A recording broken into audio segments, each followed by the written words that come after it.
Declaro aberta a 38ª reunião extraordinária da Comissão de Serviços de Infraestrutura da terceira sessão legislativa ordinária da 54ª legislatura. Comunicados. Relato de audiência pública. As comissões de Serviços de Infraestrutura e de Assuntos Econômicos do Senado Federal realizaram, em 28 de agosto de 2013, audiência pública conjunta para debater a primeira rodada de leilões do pré-sal sobre o regime de partilha, com a participação da doutora Magda Chambriard, diretora-geral da Agência Nacional do Petróleo, Gás Natural e Biocombustíveis, ANP. A doutora Magda afirmou que o Brasil tem hoje reservas provadas de 15 bilhões de barris de óleo e produz por dia 2,5 milhões de barris de óleo e líquido de gás natural, e que deve dobrar a produção e as reservas de petróleo nos próximos 10 anos. A perspectiva, para tanto, explicou ela, vem principalmente da descoberta de petróleo na camada do pré-sal. Segundo a palestrante, dobrar a produção e as reservas demandará muito investimento. Estimando-se que o setor de petróleo deverá investir, no período de 2013 a 2016, cerca de 405 bilhões de reais. Isso é sensivelmente maior do que diversos outros setores extremamente importantes de nossa economia, afirmou ela. De acordo com a doutora Magda, o esforço para dobrar a produção e as reservas de petróleo está sendo feito por intermédio de uma política de conteúdo local, a qual prevê que, para ter direito a explorar e produzir petróleo no Brasil, as empresas se comprometerão a adquirir da indústria brasileira os bens e serviços necessários. Essa política de conteúdo local vem dando resultado e, assim, já temos revigorada a indústria naval, com estaleiros trabalhando para esse setor do Nordeste ao Sul do país. Segundo ela, os contratos para exploração e produção de petróleo também obrigam as empresas a investir em pesquisa e desenvolvimento. O Brasil está a um passo de se tornar exportador de tecnologia submarina, afirmou ela. De 1998 a 2012, o Brasil investiu em pesquisa 7,5 bilhões de reais. E nos próximos 10 anos, o país vai investir em pesquisa e desenvolvimento mais de 20 bilhões de reais. Isso é um auxílio a essa política de conteúdo local e uma inserção de tecnologia via contratos de produção e exploração de petróleo, importantíssimos para o Brasil. A doutora Magda lembrou que houve, em maio deste ano, uma rodada de licitação para exploração de petróleo, essa licitação para a área fora do pré-sal, e informou que haverá mais duas, a do pré-sal, especificamente a do pré-sal em outubro agora, e outra fora do pré-sal em novembro. A primeira rodada do ano, cuja licitação ocorreu sob o regime de concessão, contemplou 11 estados, 10 no Nordeste e o Amapá no Norte. A intenção foi descentralizar o investimento, que geralmente se concentra no Sudeste, explicou a palestrante. E diz ela, o Amapá nunca tinha aparecido nesse circuito, agora vai aparecer. Vocês nunca ouviram falar da possibilidade de exploração de petróleo e gás no Piauí, agora vão ouvir, disse ela. A outra licitação em regime de concessão, com contratos para gás natural, será feita em novembro e vai contemplar o Norte, o Nordeste, o Centro-Oeste e o Sul. Na 11ª rodada, nós fazemos, segundo ela, nós fizemos uma inovação, permitindo que as empresas, em vez de receber um DVD com um pacote de dados, fizessem download no site da própria ANP. Com muita satisfação, ela constatou que, no período da rodada, 177 mil visualizações e 16 mil downloads de dados do site de 21 países diferentes foram realizados.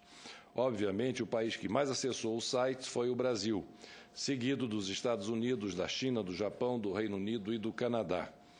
Isso, segundo ela, nos dá uma ideia do que teremos pela frente para o leilão do pré-sal. Questionada sobre o melhor modelo de contrato, concessão ou partilha, explicou a doutora Magda que a diferença é que, pela partilha, a União pode ter um retorno maior do que pela concessão. A partilha permite que, no pré-sal, ela dizendo, eu ajuste a economicidade do projeto a cada oportunidade exploratória. O polígono, que está definido em lei como área do pré-sal, tem 149 mil quilômetros quadrados e cobre águas profundas nas bacias de Campos e de Santos. Essa área representa 2% da nossa área sedimentar e somente dentro dela é que vai ser usado o sistema de partilha de produção, o que significa que em todo o resto do país, ou seja, em 98% da área sedimentar, persiste o uso do sistema de concessão. Respondendo à indagação sobre a possibilidade de as previsões do pré-sal estarem erradas, a diretora da ANP afirmou que na indústria do petróleo há 15% de chance de acerto e 85% de erro. Quando se fura um poço, diz ela, primeiro um poço pioneiro numa jazida, é como se fosse uma esponja imensa, do tamanho do Maracanã. Você fura um poço em alguma posição desta esponja com a dimensão de um canudo de refrigerante e, através desse canudo, você pretende conhecer o Maracanã inteiro, comparou ela. Continuando, ela afirmou que o campo de Libra no pré-sal é maior do que o previsto. No início do ano, a ANP previa que Libra poderia produzir 5 bilhões de barris. Contudo, dados de abril mostram que a produção pode ser de 8 a 12 bilhões de barris. A palestrante afirmou que o Brasil deve investir na exploração de gás de folhelho, o shale gas, que obteve grande sucesso nos Estados Unidos e tem suas questões ambientais já estudadas. Somente em importação de petróleo, os Estados Unidos da América diminuíram, por causa do uso do gás de folhelho, de 18 milhões de barris por dia para 6 milhões de barris por dia. Usando como base a produção do Barnett Shale, que é média, com os dados que dispomos, segundo ela, de nossas bacias sedimentares, chegamos a uma reserva estimada de gás de folhelho de 64 trilhões de pés cúbicos na bacia do Parnaíba, Piauí e Maranhão, 124 trilhões de pés cúbicos no Parecis, em Mato Grosso, 20 trilhões no Recôncavo, 80 trilhões na bacia do São Francisco e 226 no Paraná. A retomada das licitações, disse por fim a palestrante, busca uma imensa descentralização do investimento exploratório, busca reviver a indústria naval e acelerar o desenvolvimento industrial brasileiro como um todo. Mas, abrindo a margem equatorial brasileira, aquelas áreas no norte e nordeste, abrindo o pré-sal e as oportunidades para gás em terra, ela mostra que o Brasil tem um potencial para gás e para óleo absolutamente gigantesco. Nós temos que explorar e buscar produzir gás natural em terra no Brasil, concluiu a doutora Magda Chambriard, diretora da Agência Nacional do Petróleo, Gás Natural e Biocombustíveis. Antes de iniciarmos a audiência pública de hoje, gostaria mais uma vez de informar que a população poderá participar ativamente do nosso debate, enviando perguntas e comentários ao nosso convidado. Para participar, basta ligar gratuitamente para o Alô Senado pelo telefone 0800 61 22 11 ou enviar sua contribuição pela internet no endereço www.senado.gov.br/Alô Senado ou ainda nos perfis do Alô Senado no Facebook ou pelo Twitter @Alô Senado. Portanto, qualquer cidadão, qualquer cidadã, ouvinte, telespectador de nossas audiências pode desde já enviar a sua contribuição ou seu comentário ao nosso convidado acerca do assunto em discussão. A presente reunião destina-se à realização de audiência pública sobre o tema Governança e Evolução da Aviação Civil Brasileira, primeiro painel do 4º ciclo sobre aviação civil, parte integrante da Agenda 2013-2014, Investimento e Gestão, desatando o nó logístico do país, da Comissão de Serviços de Infraestrutura do Senado Federal. Convido para que tome assento à mesa o excelentíssimo senhor ministro de Estado-chefe da Secretaria de Aviação Civil da Presidência da República, Sua Excelência, o senhor Wellington Moreira Franco, a quem damos as melhores boas-vindas em nome de todos os integrantes desta comissão.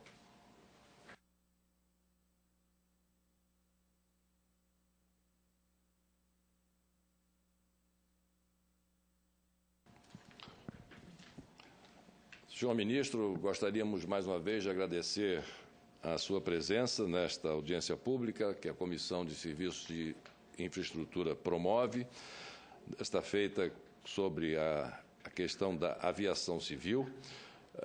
Vossa Excelência abre nesta audiência pública uma série de debates que estaremos levando a efeito nas próximas semanas, com vistas a colaborarmos no que estiver ao alcance desta Casa Legislativa na solução dos problemas que aflige a aviação civil brasileira e que está sob o comando percussiente e de todas as maneiras bem elaboradas por Vossa Excelência. Portanto, tenho a satisfação de passar a palavra para a explanação que Vossa Excelência fará no dia de hoje, de acordo com o que ficou combinado entre a assessoria de Vossa Excelência e a assessoria do Senado, sobre o tema governança e evolução da aviação civil brasileira. Tem Vossa Excelência a palavra, senhor ministro. Senhor presidente, senador Fernando Collor de Mello, as minhas primeiras palavras que sejam para parabenizar a comissão que, mais uma vez, Vossa Excelência preside, de abrir um amplo debate sobre a questão do nó logístico no país. São obstáculos que decorrem não propriamente de consequências referentes a descasos político-administrativos, falta de interesse, ou questões de natureza operacional, mas esse nó logístico ele é a consequência de quase 30 anos de crise sucessiva na economia brasileira, diminuindo nesse período a capacidade de intervenção do poder público, sobretudo da União, na estrutura logística do país. Essa crise começa em 82, com o México declarando moratória, e ela, que foi inicialmente uma crise cambial, ela rapidamente entra numa crise financeira, numa crise política e provoca terríveis mudanças na realidade econômica do país e, evidentemente, na realidade política. E a consequência mais danosa foi não só a perda da nossa infraestrutura, por falta de investimento, por falta de intervenção, mas também foi a perda de uma geração inteira de jovens engenheiros brasileiros que foi obrigada a buscar em outros setores da vida profissional do país possibilidades de trabalho, de crescimento pessoal, do ponto de vista profissional. Isso sem falar no esgotamento de grandes companhias de projetos que tiveram que fechar suas portas ou diminuir a sua capacidade operacional.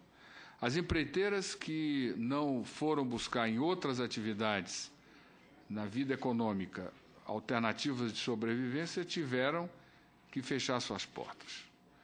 Isso nos traz hoje a uma situação que provoca danos terríveis à intervenção que se faz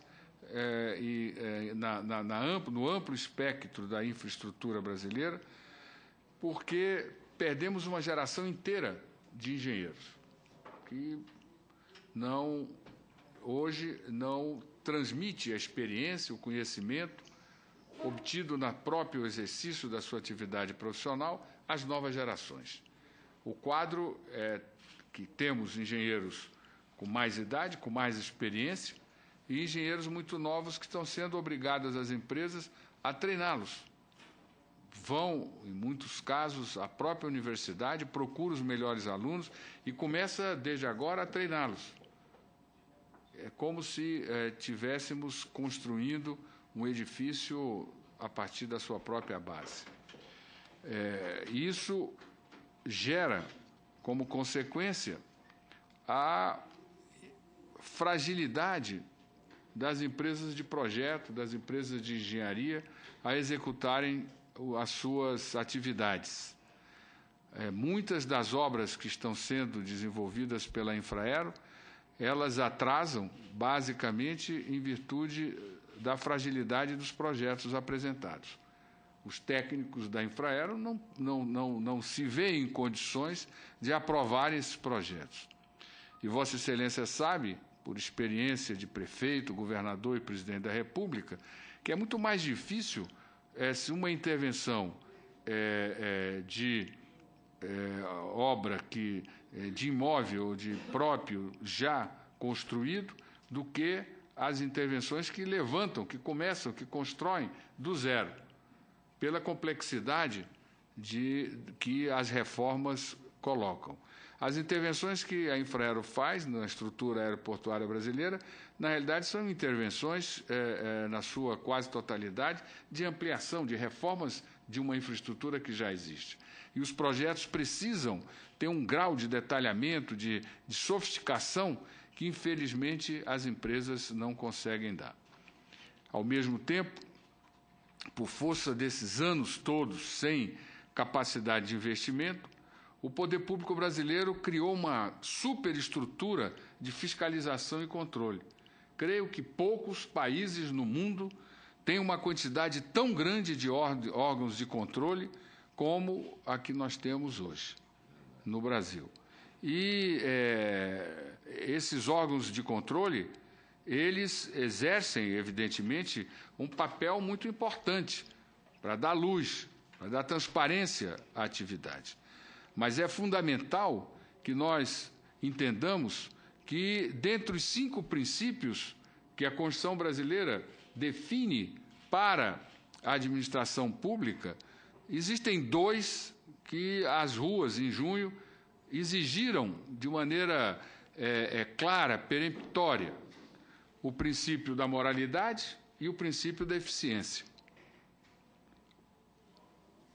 Se nós não conseguimos cumprir esses 2 princípios ao mesmo tempo, nós não vamos estar contribuindo para garantir ao país a velocidade necessária da transformação da sua infraestrutura, ao mesmo tempo em que se utiliza uma soma de recursos que seja ela compromissada com a competência, com o resultado e com a racionalidade no seu uso. Esse desafio de nós trabalharmos ao mesmo tempo com a eficiência e a moralidade, ele tem sido perseguido, felizmente, com uma ação muito presente do Tribunal de Contas da União, que percebe a necessidade do esforço de se, inclusive, educar a máquina administrativa, formar a máquina administrativa com todas as características técnicas que garantam o exercício e a realização desses princípios, e nos tem, no caso, por exemplo, da minha própria experiência pessoal, na Infraero, nos tem ajudado muito. Para que os senhores tenham uma ideia, quando cheguei, existiam 2 aeroportos do Brasil cujas obras estavam paralisadas há mais de 5 anos, 7 anos. 7 anos parada por questões no plano da moralidade. Evidentemente, uma obra parada há 7 anos, dificilmente nós vamos conseguir realizá-la com eficiência, necessária, porque os preços sobem muito mais com obras paradas do que com licitações equivocadas.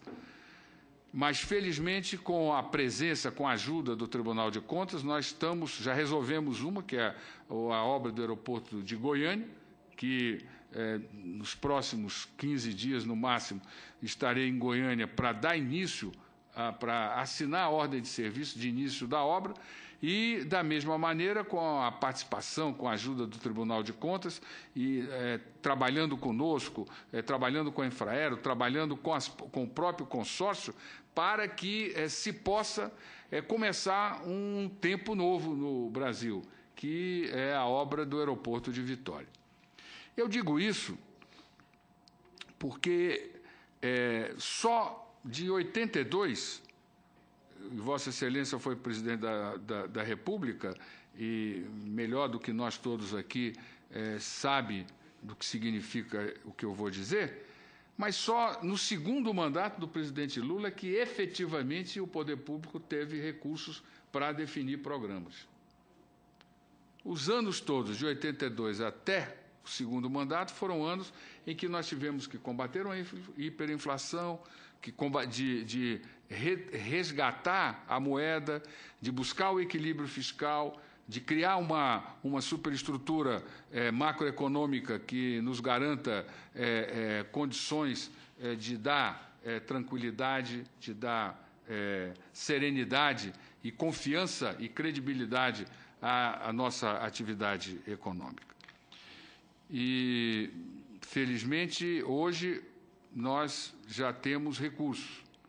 E, na área que a presidenta Dilma me atribuiu a responsabilidade de tocar, que é a área da aviação civil, nós temos os recursos, mas precisamos fazer com que esses recursos possam estarem sendo aplicados de maneira, repito, que compatibilize a moralidade com a eficiência. Queremos isso, perseguimos isso, tenho certeza que será uma grande contribuição que iremos dar. Numa área em que os números de crescimento foram extremamente significativos. Para que tenha uma ideia, nos últimos 10 anos, nós tivemos a demanda de serviço triplicou, passou de 71 milhões de pessoas circulando nos aeroportos do Brasil para 192 milhões. Isso com todo o sistema se deteriorando ao longo dos anos e, evidentemente, se deteriorando pela própria pressão que essa demanda ela se faz presente. Além disso, o preço das passagens caíram 43% no mesmo período, o que ajudou a hoje nós sermos, em termos mundiais, o segundo país com maior taxa de crescimento e com maior perspectiva de crescimento e, consequentemente, de confiança dos investidores no setor de aviação. O primeiro é a China e o segundo é o Brasil. E aí, os nossos desafios para manter essa estrutura, para manter essa realidade, nós precisamos, em primeiro lugar, melhorar o nível de serviço, a qualidade do nosso serviço.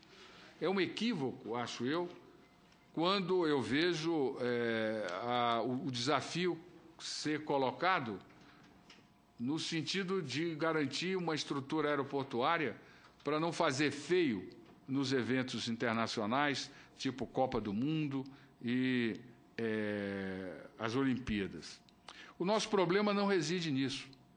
Tanto que tivemos a Copa das Confederações e o evento que, do meu ponto de vista, é o evento que mais pressionou os aeroportos, que foi o encontro dos jovens com o Papa, para que tenham uma ideia, não só o Galeão, mas o Santos Dumont bateu o recorde de passageiros dia circulando no aeroporto e os aeroportos estiveram fora do noticiário, o que significa que funcionaram adequadamente.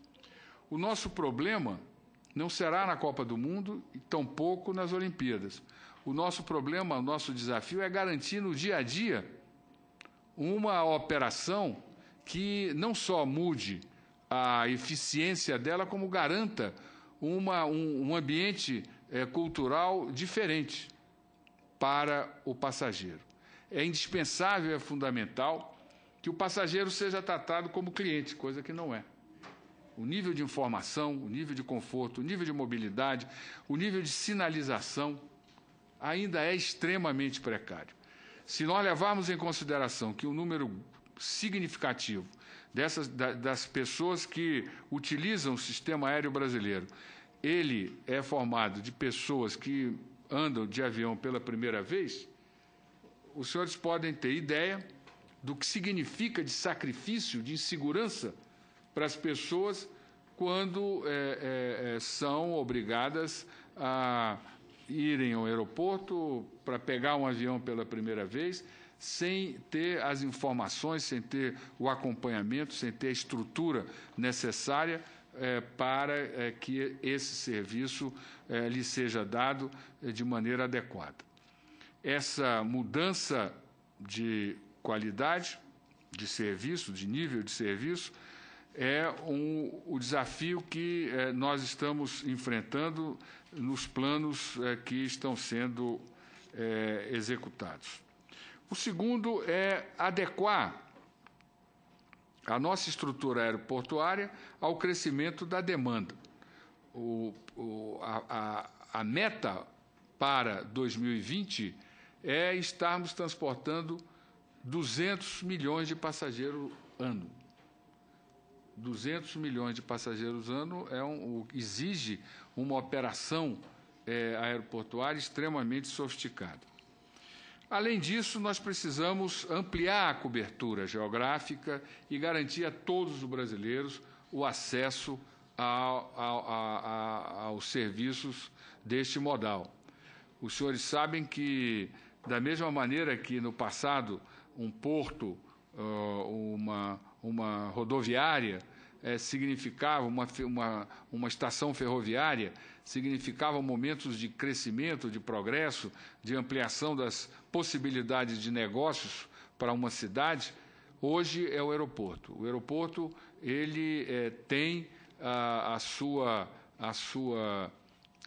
inserção na vida econômica como a manifestação superior não só da mobilidade e da garantia do direito de mobilidade dos passageiros, mas, sobretudo, da rapidez em garantir as cargas, os produtos, as demandas que promovam crescimento na região. Para enfrentar esses desafios, a presidenta Dilma lançou 3 programas.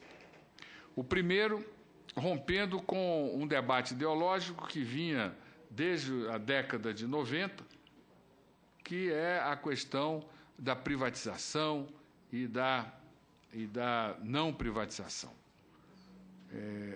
Se um era Jurássico, se não era Jurássico, ficamos durante algumas décadas em um debate sobre esse tema que, na realidade, demonizava aqueles que avançavam na concessão e demonizava também aqueles que se colocavam contra. Hoje, esta questão não existe mais. Tanto quem é a favor continua a favor, quanto quem fazia restrições está a favor, e há um entendimento que é extremamente saudável para o país de que é necessário aumentar a nossa capacidade de investimento para garantir taxas de crescimento econômico que atenda às necessidades da população brasileira.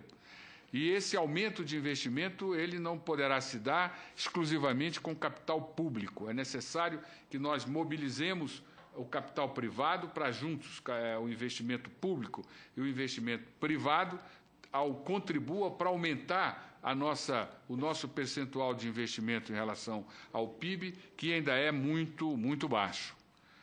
Dessa maneira, nós temos na área aeroportuária as iniciativas de concessão. 3 aeroportos já foram concessionados, Brasília, Guarulhos e Viracopos. As obras estão dentro do cronograma. As intervenções que os grupos vitoriosos fazem físicas no aeroporto são intervenções extremamente importantes e visíveis. Aqui mesmo, o aeroporto de Brasília, vamos começar a ter inaugurações já no final desse ano, no começo do ano que vem, no primeiro trimestre do ano que vem, o novo pier já estará sendo operado, que vai duplicar a capacidade de atendimento do aeroporto. Mas é necessário que as obras físicas que se podem ver nesses 3 aeroportos, elas melhorem, quando estiverem prontos, a qualidade operacional. Nós precisamos de operadores de aeroportos que garantam qualidade, segurança e preço ao passageiro.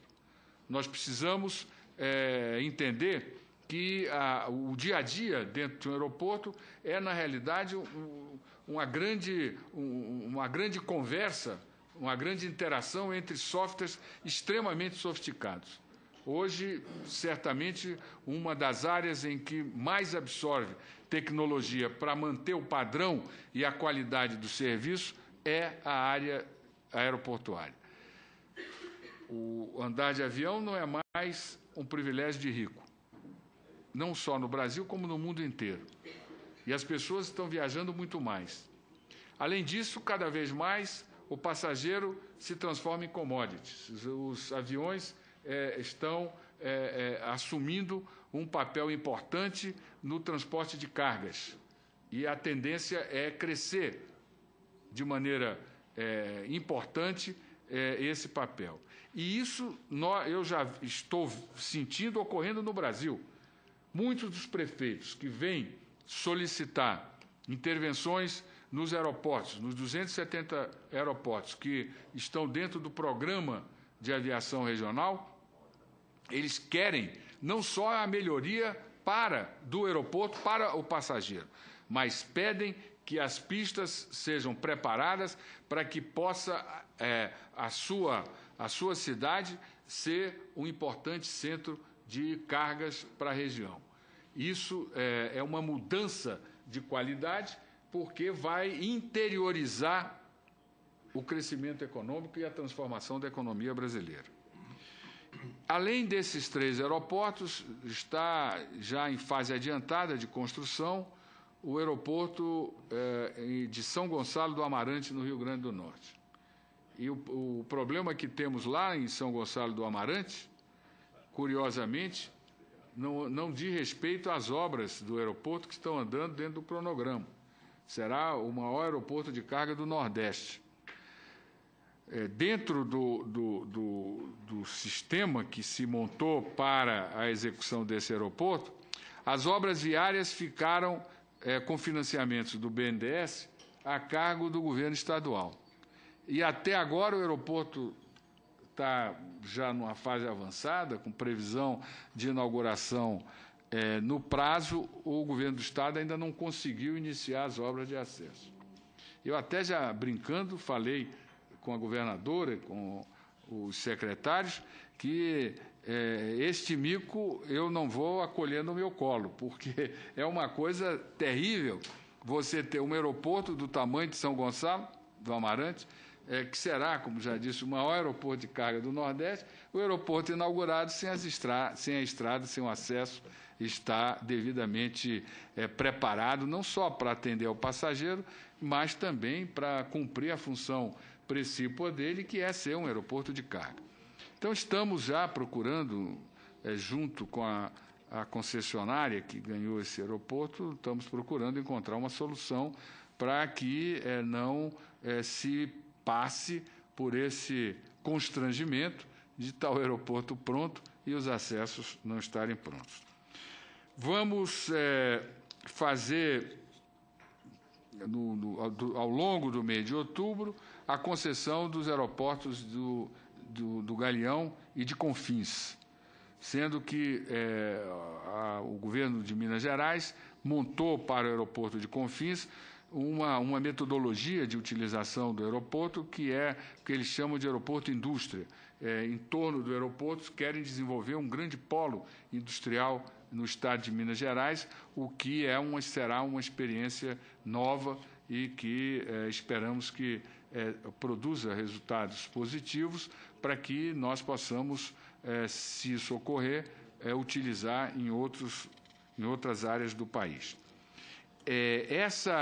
Essa experiência ela tem não só a possibilidade de dar velocidade às transformações desses grandes aeroportos, dos maiores aeroportos do país, mas, sobretudo, vai fazer uma mudança cultural na operação do aeroporto.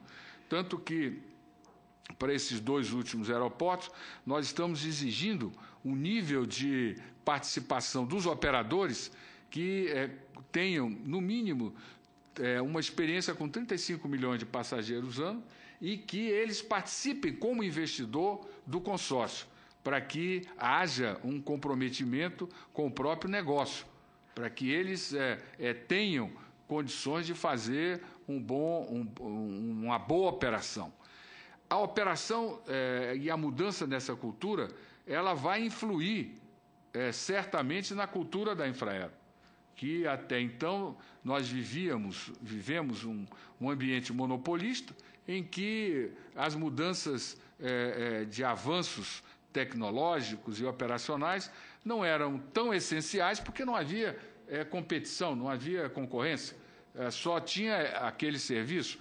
E daí, creio eu, uma das razões para que o passageiro não fosse tratado como cliente, porque não havia necessidade disso. Agora, com a competição entre os aeroportos e com a melhoria de qualidade da operação, isso vai significar muito para o passageiro brasileiro, porque mesmo pegando um voo em um aeroporto operado pela Infraero, ele vai ter a experiência de uma operação diferenciada nos grandes aeroportos, e isso vai pressionar a própria Infraero para mudar a qualidade do seu serviço, da sua capacidade de operação. E, certamente, nós vamos ter que fazer mudanças institucionais na Infraero para que ela possa ter a agilidade necessária para garantir uma competição saudável.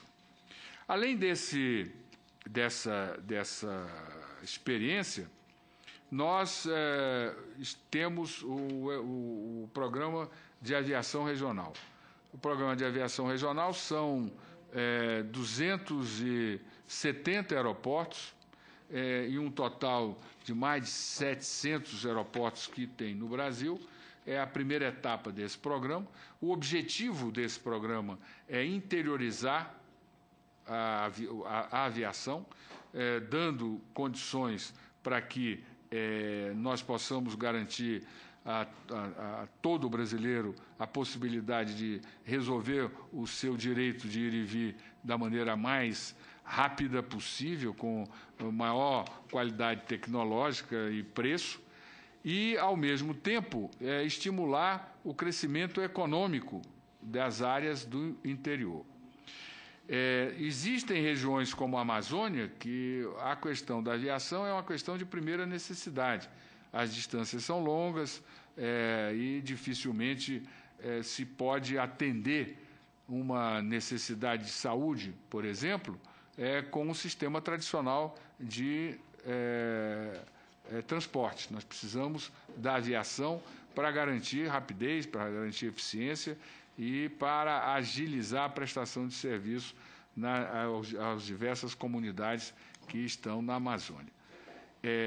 Para que isso ocorra, o governo não só fará essas intervenções nesses aeroportos, e a expectativa é que nós lancemos já no mês de outubro a licitação para os 45 primeiros aeroportos do Programa de Aviação Regional, e certamente teremos lá o aeroporto de Ju-Paraná, como um desses 45.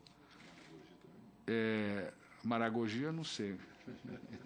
Mas como eu sou muito acionado pelo presidente do meu partido para garantir o aeroporto de Paraná, eu não consigo. Mas eu vou ver se rapidamente eu lhe darei a resposta, presidente. Então, nós vamos fazer essas intervenções em aeroportos pequenos, médios e grandes. A ideia é fazer com uma estrutura modular, para que os aeroportos possam acompanhar de maneira mais fácil o crescimento. E o governo vai lançar um programa de subsídio à passagem, para que seja efetivamente competitivo. E a referência desse subsídio é o transporte rodoviário, para que você possa, de fato, garantir a todas as regiões, aos brasileiros em qualquer região do país, o acesso ao sistema. E esses aeroportos regionais, eles vão alimentar os grandes hubs dos grandes aeroportos, para que nós possamos efetivamente dotar o país de uma infraestrutura capaz de garantir a circulação de pessoas e de bens numa extensão territorial como a que temos. Esse programa, nós temos recursos do FINAC, e são recursos da ordem de 7 bilhões e meio. São recursos que já existem, e o que nós precisamos é de engenharia, de boas empresas de projeto, boas empresas de gerenciamento de obras, boas empresas de execução de obras, e com profissionais capazes e qualificados para que nós possamos o mais rapidamente atender a essa demanda. Além desses dois programas, o de concessão e de aviação regional, a Infraero ela realiza intervenção em 20 dos 69 aeroportos que estão sendo operados por ela. Esses 20 são os maiores aeroportos do Brasil, administrado pela Infraero, tirando os grandes aeroportos concessionados, dos que ficaram, são os principais aeroportos, inclusive aqueles todos que estão em cidades que sediarão a Copa do Mundo. Esse programa ele tem dificuldades, que são essas que eu falei no início da minha exposição, que provocam atrasos, mas, como eu tenho dito, nós não temos plano B, nós só temos plano A. Então, nós temos que cumprir o cronograma. Então, está se fazendo um esforço enorme. Esse esforço nós estamos tendo a colaboração do Tribunal de Contas, no sentido de permitir que essas dificuldades operacionais que falam a projetos, a empresas que ganharam licitação sem ter uma qualificação necessária para cumprir os termos do contrato, e aí nós estamos resolvendo com esforço imenso esses gargalos, essas dificuldades, e a expectativa que eu tenho é que nós possamos cumprir esse cronograma e fazer as entregas no prazo contratuais. Tivemos, para dar exemplo, alguns meses atrás, o problema mais grave era o Galeão. Hoje, o problema mais grave já não é o Galeão, que vai cumprir o cronograma. O problema mais grave é Fortaleza. Então, é um trabalho pontual, que tem que ser caso a caso, e reunindo os consórcios, a Infraero, ouvindo o Tribunal de Contas, para encontrar soluções que sejam rápidas e eficazes. O que eu tenho para isso me inspirado naquela música, se não me engano, do Titãs, só quero saber do que pode dar certo, não tenho tempo a perder. E isso esse é o lema da implementação desse programa que a Infraero executa. É um programa que está em torno de 4,8 a 5 bilhões de reais como disse, nós queremos tê-lo com resultados muito positivos e capazes de mudar a nossa realidade aeroportuária.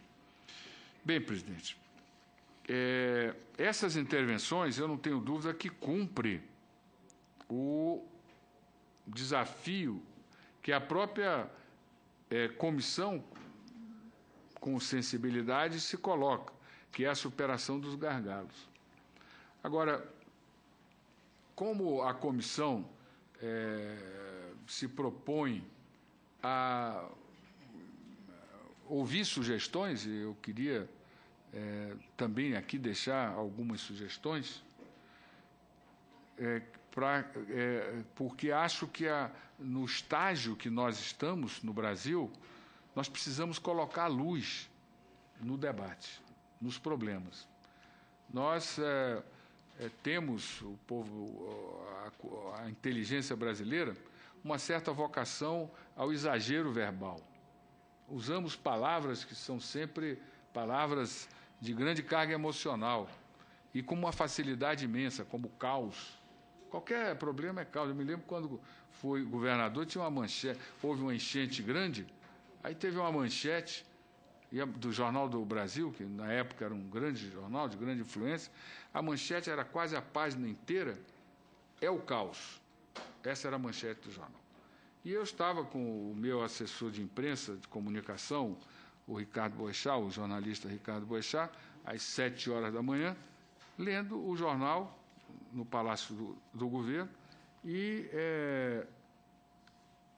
não era o caos, porque nós estávamos lendo o jornal no Palácio às 7 da manhã. Então, as coisas são sempre crise, qualquer coisa é crise, a gente até tem dificuldade de entender. Então, eu queria colocar aqui um problema, e fiz essa referência para que ele não tenha nenhuma carga emocional, que não haja exageros verbais, etc. Mas nós temos que cuidar de garantir ao país uma estrutura de companhias aéreas, que não só das grandes companhias que fazem os grandes hubs, mas das companhias menores que vão servir a aviação regional, uma estrutura que seja uma estrutura sólida, robusta, para que essas companhias possam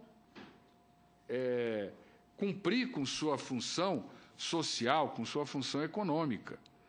Nós não vamos ter, eu não tenho dúvida em lhe afirmar, presidente, que a estrutura aeroportuária do Brasil vai mudar completamente. Vai mudar. Ao longo do ano que vem, vai se sentir de maneira muito clara o resultado dessa mudança. Mas nós não vamos poder colocar caminhão nem ônibus dentro dos aeroportos. Nós temos que ter... O aeroporto é para usar com avião. E é necessário que as companhias elas sejam companhias que tenham capacidade de cobrir toda a malha, que é imensa no país. Somos um país muito grande. Nós temos uma demanda que cresce assustadoramente. Como eu já disse aqui, a presença do modal na carga tende a crescer cada vez mais. Então, eu sugeriria que houvesse um debate aqui na comissão, não só sobre a questão das companhias, grandes companhias, como também chamar as companhias menores, aquelas que vão alimentar os grandes hubs, que vão fazer a aviação regional. Além disso, o Brasil é o segundo país em aviação executiva. Somos a segunda frota, somos o segundo país que mais cresce. Então, nós temos aí problemas gravíssimos, porque os aeroportos que estamos trabalhando, como disse aqui, nós queremos trabalhar para chegar em 2020 com 200 milhões de passageiros, são aeroportos comerciais. E não é adequado nós, está entendendo, permanentemente trabalharmos com aeroportos comerciais sendo disputado pela aviação executiva. Nós temos que aumentar o número de aeroportos executivos. E isso, em São Paulo, evidentemente, é onde essa demanda é mais forte, no Rio.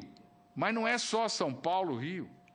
Nós temos aí pelo Brasil, sobretudo a parte que mais cresce do Brasil, que é Mato Grosso do Sul, aqui é uma zona em que há uma necessidade, e não é uma questão de luxo, não é uma questão de ostentação de riqueza, é uma questão de rapidez, de agilidade, de presença, capacidade de você levar o seu trabalho, o seu esforço a diversos lugares no menor espaço de tempo. E aí você amplia a sua capacidade de realizar negócios.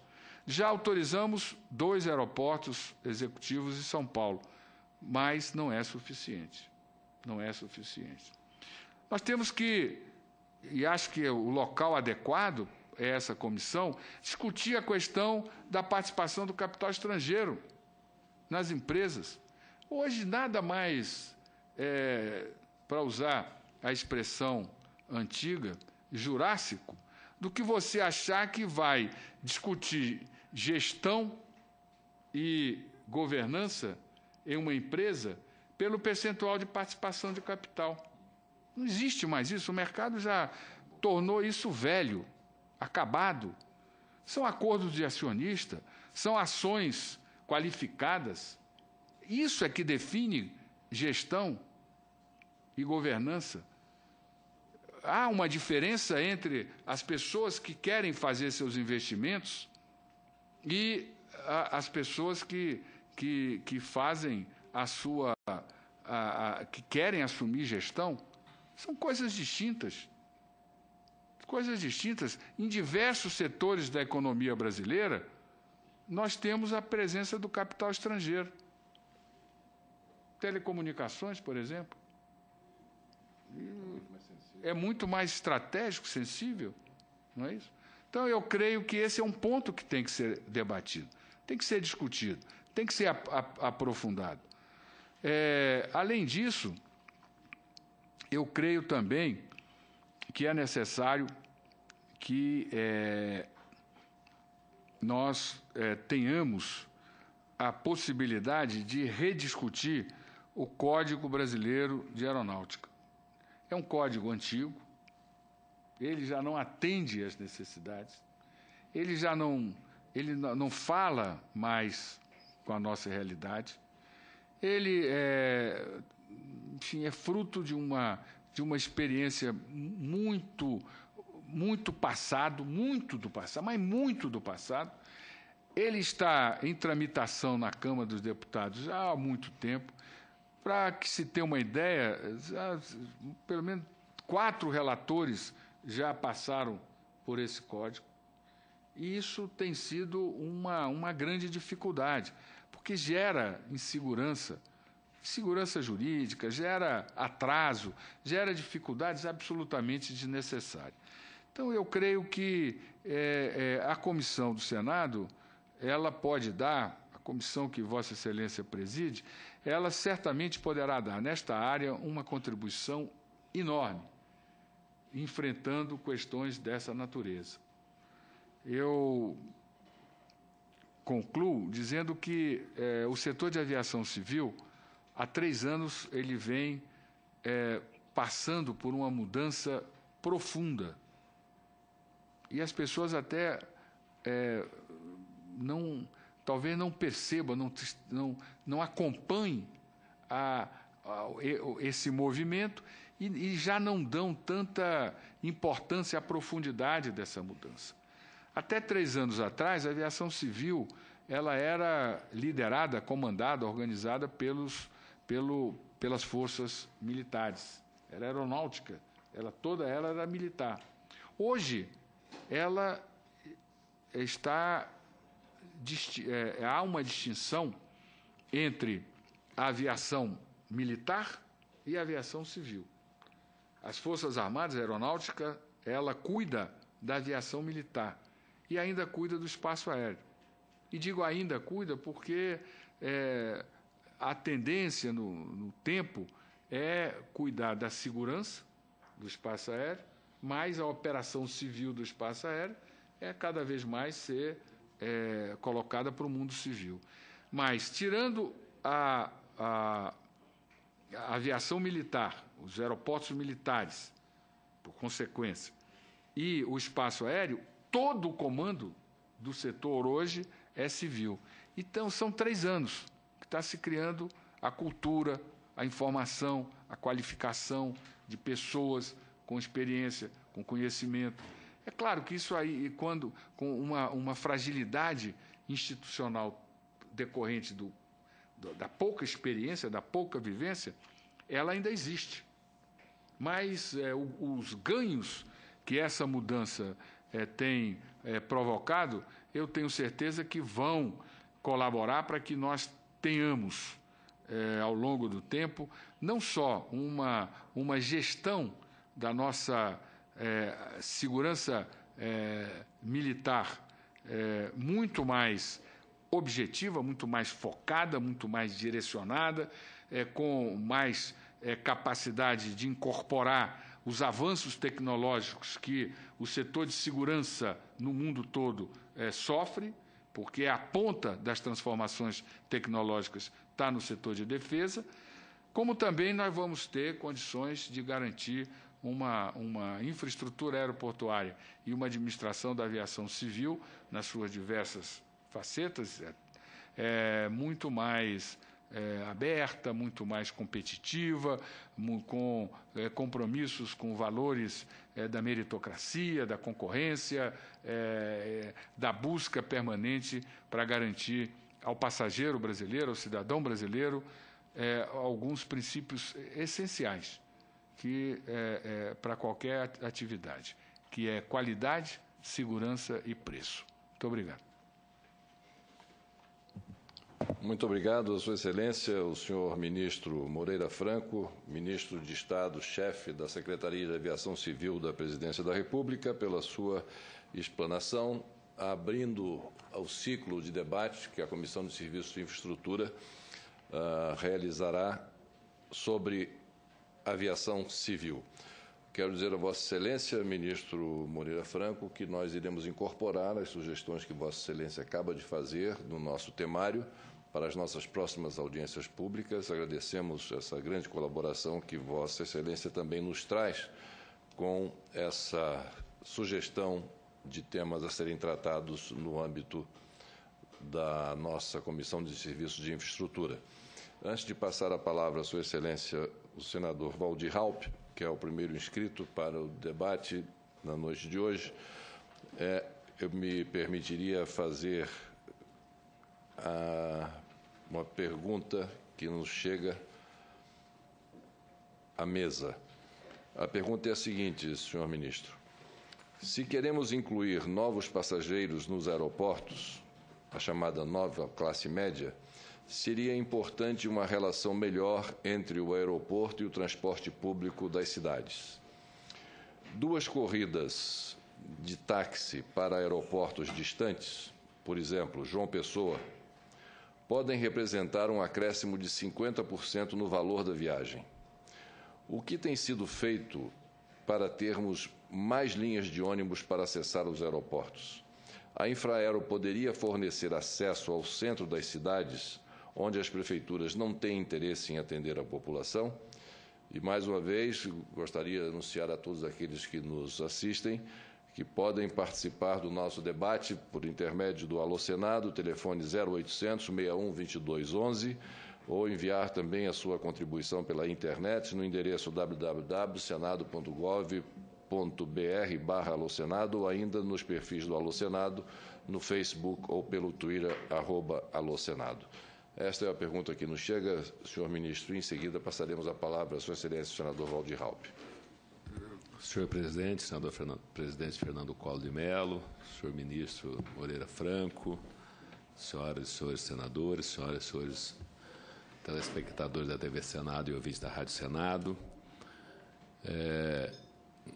Gostei muito da explanação do ministro. O ministro está preparado, né, para enfrentar esses problemas de aeroportos do nosso país. Não tem nenhuma dúvida que a decisão de criar o Ministério da Aviação foi acertada, pelo menos concentrou, né, todo esse esforço num órgão forte que é o Ministério. O Brasil vinha atravessando problemas difíceis de construção de aeroportos, como no caso de São Luís, no Maranhão, Florianópolis e outros, né, que há mais de 10 anos estavam tentando licitar, contratar e não conseguiam. Agora parece que está tudo engrenando, né, tanto as ampliações de aeroportos quanto a construção de novos aeroportos. Esse programa de interiorização da aviação regional que a presidente lançou para reformar e construir aeroportos em todo o Brasil foi também acertado, porque nós temos pistas lá em Rondônia, assim como tem em outros países também, que há muito tempo está praticamente abandonado, como o caso de Guajará-Mirim. A gente fala muito de Ji-Paraná, ministro, mas Guajará-Mirim é um problema sério também. É uma pista antiga que já desceu até Boeing lá. O presidente Figueiredo, quando o presidente da República desceu nessa pista em Guajará-Mirim, se não me falha a memória, o presidente Sarney também desceu lá com o presidente da República, descendo o Boeing presidencial, e hoje a pista está interditada. Por rachaduras na pista, por problema na estação, no balizamento. Está nesse programa, só que muita demora. Está lá, nós estamos posando, o governo do Estado, os deputados e senadores, quando vão para Guajará-Mirim, como agora tivemos na última sexta-feira, o senador Assir Gurgas, numa audiência da Comissão de Agricultura do Senado Federal em Guajará-Mirim, tivemos que descer numa pista de grama numa fazenda. Mas isso não foi a primeira vez, inúmeras vezes. Eu já desci lá nos últimos 6 meses, acho que umas 4, 5 vezes no mínimo, nesta pista de grama. E a pista está lá, asfaltada, tem algumas rachaduras, não poderia estar pousando ainda, mas está interditada pela ANAC, aguardando essa reforma desse programa de aeroportos regionais. Então, eu faço aqui um apelo não só para Guajará-Mirim, ministro, que está com esse problema. Nós estamos agora, eu fui hoje com o vice-presidente da República, Michel Temer, convidá-lo para um seminário que vai ter binacional no mês de novembro, no início de novembro, unindo os 2 países, Brasil e Bolívia, e temos que descer nessa pista. Deve estar indo o ministro das Minas e Energia, o vice-presidente da República, Michel Temer, que é o coordenador do Comitê de Fronteiras, e outras autoridades. Como é que nós vamos descer em Guajará-Mirim, naquela pista de grama? Não vai ser possível pousar uma aeronave da FAB naquela pista. Então, até lá tinha que dar um jeito. O Estado até tentou fazer um micropavimento, mas não tinha tecnologia necessária para fazer esse micropavimento para resolver o problema da pista. Estamos aguardando esse pacote de obras, que creio que não seja tão rápido assim para se fazer isso em 60 dias. Temos ainda o aeroporto de Ji-Paraná, que está sendo feito um esforço muito grande já há muito tempo. Já perdemos emendas parlamentares, emendas de bancada, por burocracia, e agora está no programa também de recuperação dos aeroportos. E esteve recentemente em Ji-Paraná a doutora Rebeca, representando a SAC, uma técnica renomada, depois de várias reuniões que tivemos também na ANAC e na SAC sobre esse aeroporto, e está aguardando a análise do projeto. O Estado desenvolveu o projeto, mandou para cá, está aguardando a análise desse projeto, e o Estado se compromete com a delegação e até o final do ano, ainda nessa janela hidrológica, nesse verão, concluir esta obra. E vai ter que suspender os voos. Lá tem voos regulares da Azul, hoje é Strip, agora Azul, e teria que suspender os voos por 60 dias para recuperar essa pista, causando assim um transtorno. Temos ainda o aeroporto de Pimenta Bueno, fazendo os aeroportos que têm problemas. Temos lá vários aeroportos com balizamento noturno e pavimentados, como Porto Velho, que funciona regularmente, muito bom. Ji-Paraná, que está com esse problema. Vilhena, que está funcionando também perfeitamente, com balizamento noturno e voos regulares. Cacoal, também com voo da Azul hoje, uma pista moderna, uma pista nova. Guajará-Mirim, que já falei que está com problema. Ariquemes, que tem balizamento noturno, deve ser ampliado a pista nesse novo programa. E Pimenta Bueno, que eu queria aqui fazer um apelo ao senhor ministro, com a sua equipe que está aqui, que já em dezembro foi concluída essa obra pelo governo do Estado, uma pista nova, toda pavimentada, com balizamento noturno, tudo pronto, e há uns 60 dias foi encaminhado toda a documentação, aguardando a homologação. Então, não está ainda podendo pousar nessa pista, e mesmo estando pronta desde dezembro do ano passado, concluídas as obras, até hoje não está conseguindo pousar por falta da homologação. E me passaram aqui alguns técnicos do Rio de Janeiro, esse processo veio para Brasília, Brasília foi para o Rio de Janeiro, chegou até São Paulo, voltou para o Rio de Janeiro, está lá com o doutor Rogério, da ANAC do Rio de Janeiro, o doutor Tarek, que é o chefe da divisão lá, e o gerente de fiscalização, o doutor Rodrigo. São os técnicos que estão analisando esse projeto lá no Rio de Janeiro. Então, eu pediria ao ministro, que é do Rio de Janeiro também, que possa cobrá-los para que eles possam homologar essa pista o mais rápido possível. A cidade tem alguns aviões executivos de empresários locais que não estão podendo pousar, estão pousando em Cacoal, ou quem vai para lá tem que pousar em Cacoal, porque não pode pousar em Pimenta Bueno. Então, Rondônia está bem servida de aeroportos, porém alguns com esses problemas. Além desses 7 que eu acabei de citar aqui, temos mais vários outros aeroportos, como Costa Marques, também é uma cidade de fronteira, pista pavimentada, precisando de reparos, que estamos tentando colocar na ampliação desse programa. Rolim de Moura, que ainda não é pavimentada, que é a nossa cidade, Colorado do Oeste, Cerejeiras, Machadinho do Oeste, Jaru, enfim, outras tantas pistas ainda de chão que precisam entrar nos próximos programas. E, por fim, senhor ministro, eu queria fazer não é nem um apelo e nem uma pergunta, mas é alguma coisa que fica no ar. A passagem hoje está muito cara, sobretudo para o norte do Brasil. Tem dia que a gente paga R$ 2.800 chama uma perna, né? Uma ida daqui para Porto Velho, ou vindo lá para cá, chega a custar R$ 2.800. E as empresas estão com dificuldade. A reclamação é o custo operacional. Claro que a parte de funcionários, de encargos trabalhistas, não tem nada a ver com a aviação, com o Ministério da Aviação. Mas a parte operacional de aeroportos, as tarifas aeroportuárias, as taxas, as coisas, eles reclamam muito desse custo, que é um custo muito elevado e se encarece muito o preço da passagem e até a dificuldade das empresas se capitalizarem. Então, teria que ver uma forma de, sei lá, o combustível é muito caro, as taxas aeroportuárias são muito caras, tudo isso vai encarecendo a ponto das empresas estarem quebrando. No Brasil, quando uma empresa começa a crescer, como o caso da Gol, da TAM, agora já estão enfrentando dificuldade, como teve a Vale, como teve a VASP e outras empresas nacionais. Quanto a abrir o capital, nós já aprovamos. Não sei, é 30%, né? Até 30%? 20%? Até 20%, acho que é pouco ainda. Até 20% de capital estrangeiro. Acho que poderia ampliar para 30%, 40%, isso não passa de 50%, para ter o controle das empresas nacionais, mas poderia até se ampliar esse limite. Talvez a atratividade esteja sendo ainda um pouco pequena das empresas estrangeiras pelo baixo percentual também de participação nas empresas nacionais. Então, eram essas as minhas considerações. Muito obrigado. Muito obrigado, a Sua Excelência, o senador Waldir Raupp. E eu acrescentaria o que aqui nos disse o senador Waldir Raupp, para lembrar de um fato muito importante que esta Comissão de Serviços de Infraestrutura, mercê do grande trabalho realizado por Sua Excelência o senador Vicentinho Alves e, posteriormente, por Sua Excelência o senador Vital do Rego, que foram os relatores do Código de Aviação Civil, que foi aprovado aqui no Senado e foi já encaminhado ao Ministério de Vossa Excelência. É uma prova da participação efetiva que o Senado da República vem tendo e vem manifestando, isso de maneira clara, no debate a respeito da aviação civil. O senador Waldir Raupp falou do preço da passagem intrarregional.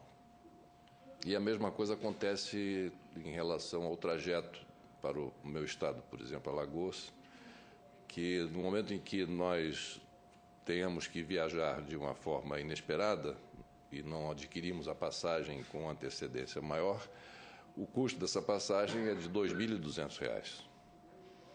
E a gente vê, né, sendo jogado nos anúncios pela televisão, propagandas de viagens daqui para um país da Europa em 10 prestações de R$ 82, passando 7 dias com passagem, hospedagem e o tour, o City Tour, incluído. E eu fico me perguntando, mas como é que eles conseguem fazer um preço tão competitivo como esse, de pagar R$ 82 por mês em 10 prestações, incluindo viagem e hospedagem num país europeu? Ou seja, isso dá R$ 820, quando nós aqui nos deparamos com essas tarifas.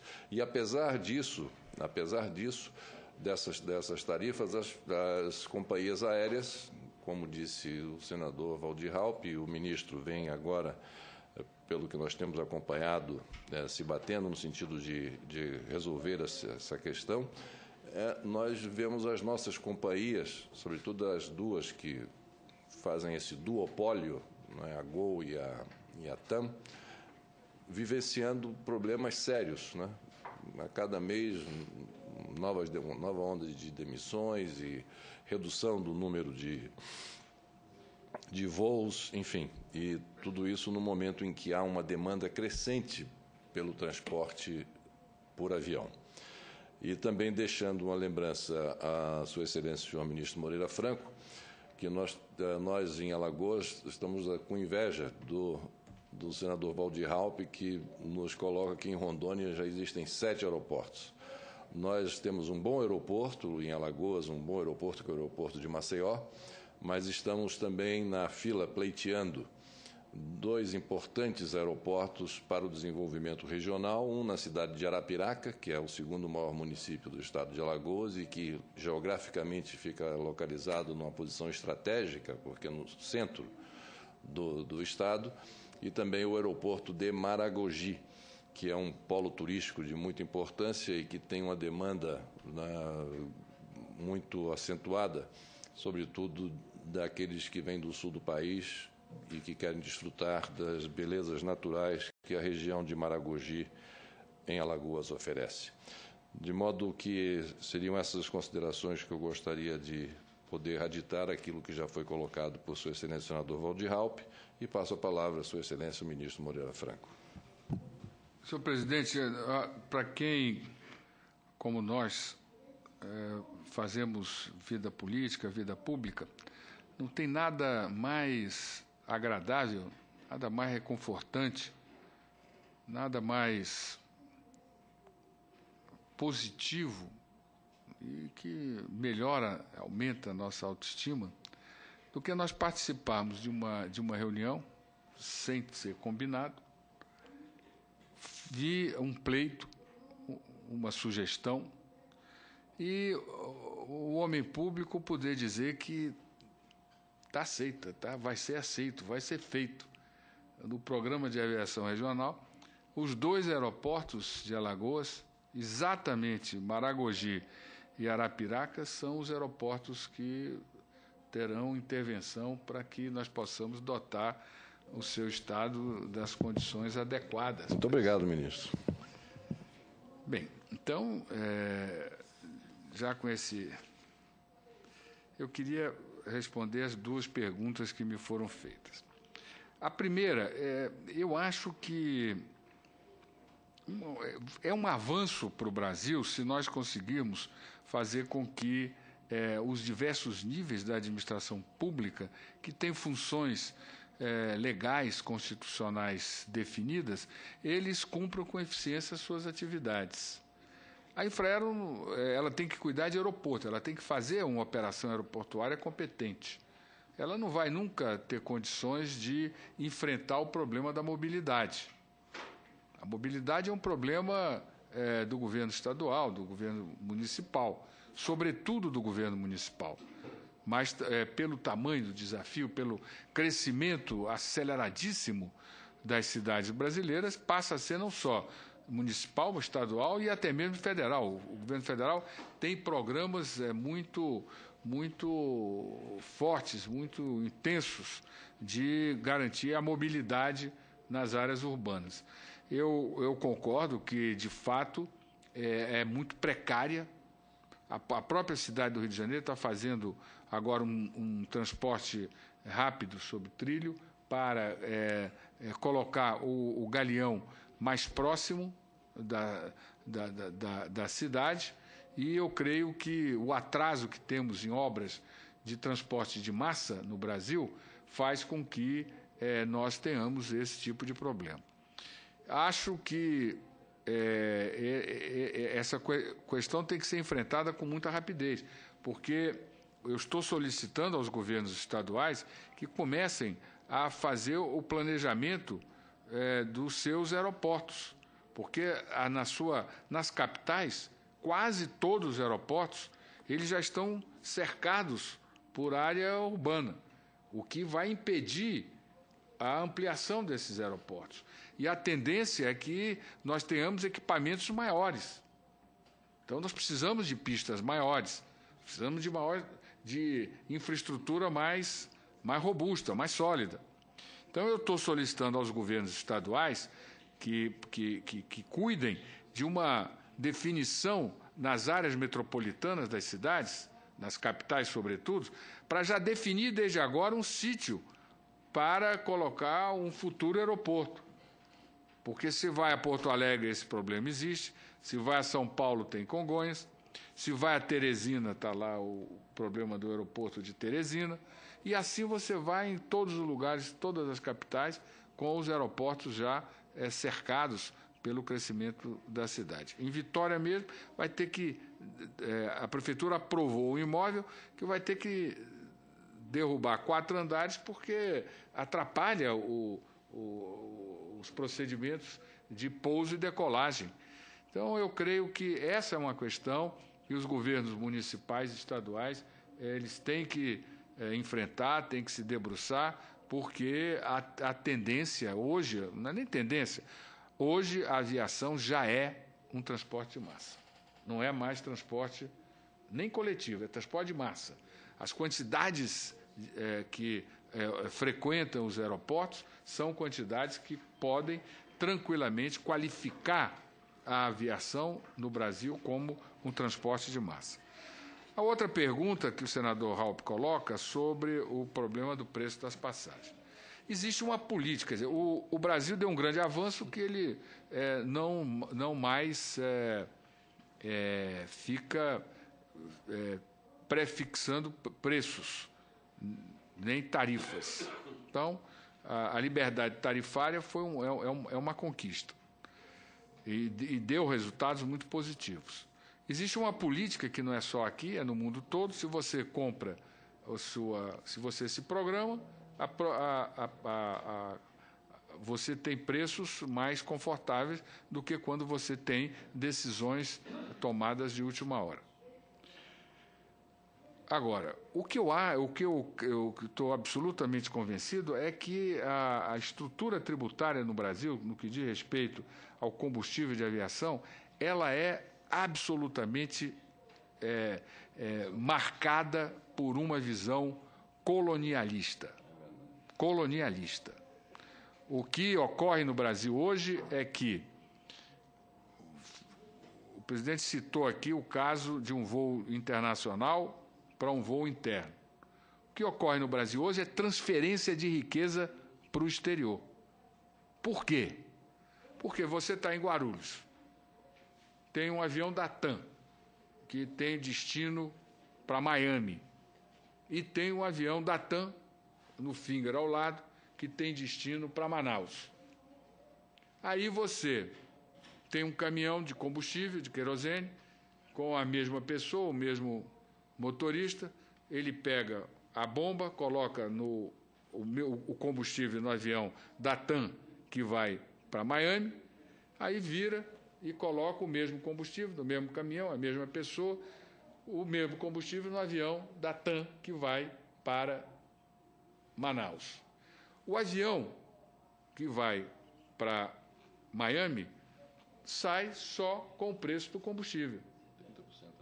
O avião que vai para Manaus, de Guarulhos, sai com 25% de CMS sobre o combustível, além do PIS/COFINS.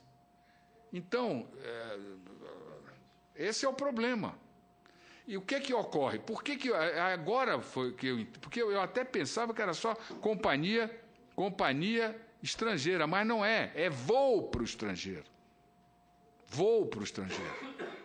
Veja que absurdo, que transferência de renda, de riqueza. É como se nós estivéssemos ainda sendo colonizados e precisamos criar melhores condições para a colônia. Então, eu agora entendo, por exemplo, por que o presidente Obama, em plena campanha eleitoral, foi à Flórida para defender para comunicar aos seus eleitores da Flórida que estava, naquele momento, assinando um ato para facilitar o visto para os brasileiros.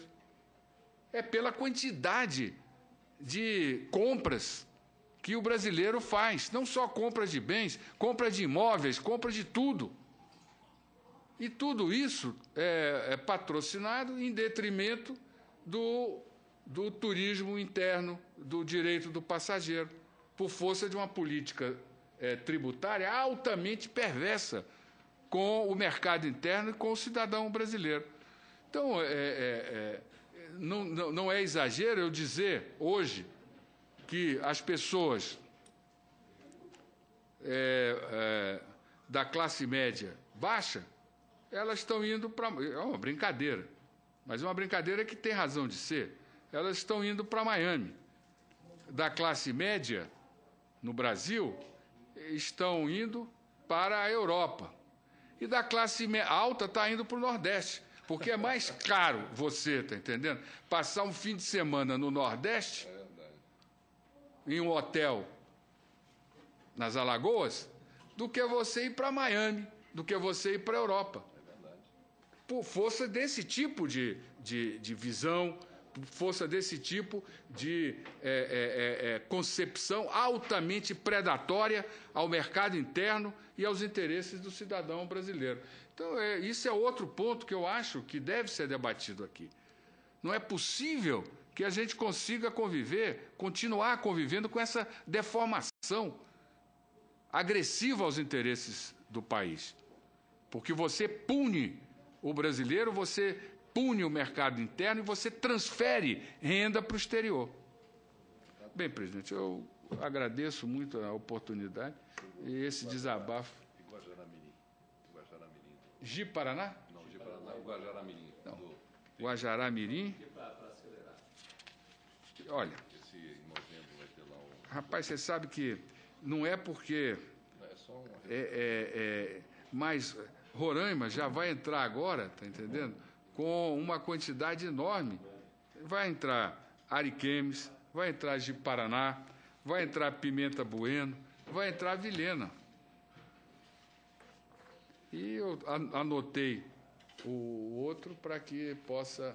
Mas já vai ser um grande desafio. O meu pedido é para acelerar, sobretudo, Ji-Paraná, em primeiro lugar, e Guajará-Mirim. Ok. Os outros ainda podem esperar. Mas Ji-Paraná não pode esperar. Ji-Paraná tem que... A ANAC, o ASAG, você que está analisando o projeto do Estado, tem que dar celeridade para poder pegar pelo menos 60 dias de sol antes que chegue o final do ano e comece a chover, para poder fazer o recapeamento da pista, que está para ser condenado. Agora, dia 15 de setembro, está para paralisar todos os voos, com recuperação ou sem recuperação, está para ser fechado o aeroporto de Ji-Paraná. E Guajará-Mirim é também a logística, uma cidade de fronteira também. Não tem voos regulares de passageiro, mas é uma necessidade de liberar o aeroporto também para pouso de aeronave lá. Muito obrigado a Sua Excelência o senador Waldir Raupp, e os nossos cumprimentos aqui ao nosso ministro Moreira Franco, ministro de Estado, chefe da Secretaria de Aviação, pela sua explanação e pelas respostas oferecidas às perguntas que foram formuladas. E esse último ponto que Sua Excelência colocou em relação ao enorme peso da carga tributária sobre o querosene de aviação é uma realidade, e até hoje eu ainda não entendi como isso não foi ainda retirado porque Sua Excelência o Ministro colocou muito bem. Isso é uma ação tipicamente de um país que se sente colonizado em relação à sede daquele que detém o poder sobre aquela gleba. E, no caso, é absolutamente inexplicável que nós, internamente, tenhamos que pagar por 30% aproximadamente a mais pelo querosene de aviação no trajeto interno que fazemos aqui no Brasil, e sobre esse mesmo combustível, como colocou Sua Excelência o Ministro Moreira Franco, o mesmo combustível, a mesma pessoa, o mesmo caminhão que abastece um e vai abastecer o outro que está ao lado, a diferença é que um está indo, o exemplo citado por ele, um para Manaus e o outro para Miami. Esse que está indo para Miami, para o estrangeiro, tem uma redução de 30% no valor do querosene pago. Realmente, esse é um outro ponto que eu acho que nós devemos nos deter aqui, nesse ciclo de audiências públicas, e vermos junto ao governo federal se essa desoneração não pode acontecer para melhor atendermos. E aos governos estaduais, porque ICMS... Sim, o ICMS também, e aos governos estaduais, perfeitamente. E aos governos estaduais, bem lembra Sua Excelência o senhor Ministro Moreira Franco, e aos governos estaduais para também retirar o ICMS, que, no fundo, vai trazer benefício para o próprio governo do Estado, porque os governos estaduais, que aumentando o tráfego de aviões e, enfim, turistas que chegam, isso aí é altamente recompensado, essa renúncia que se faz do ICMS é altamente recompensado pelos gastos que serão feitos por aqueles que visitam determinada localidade no nosso país. Portanto, senhor Ministro Moreira Franco, muito obrigado a Vossa Excelência pela honrosa presença que faz aqui a todos que compõem a Comissão de Serviços de Infraestrutura. Mais uma vez, dizendo a Vossa Excelência que as sugestões que Vossa Excelência nos trouxe estão, desde já, agregadas à nossa agenda para as audiências públicas futuras sobre o tema aviação civil que estaremos realizando. Muito obrigado, portanto, a todos os que aqui compareceram, a todos que nos acompanharam pela rádio e pela TV Senado. E, por fim, convoco as senhoras e os senhores senadores para a nossa próxima reunião, a ser realizada no dia 4 de setembro, às 7h30 da manhã, neste plenário, com pauta deliberativa e audiência pública em atendimento ao requerimento número 1 de 2013 desta comissão, dando continuidade à agenda 2013-2014, desatando investimento e gestão, desatando o nó logístico do país. A mencionada audiência pública terá como tema o painel Segurança e Crescimento da Aviação Civil Brasileira e contará com os seguintes convidados: o senhor comandante Nelson Antônio Paim, presidente do Sindicato Nacional das Empresas de Aviação Agrícola, SINDAG; o senhor coronel aviador Ricardo Nogueira, diretor-geral da Associação Brasileira das Empresas de Aviação Geral, ABAG; e o senhor engenheiro Cláudio Passos, diretor da Agência Nacional de Aviação Civil. Agradecendo mais uma vez a presença de todos, declaro encerrada a presente reunião. Muito obrigado.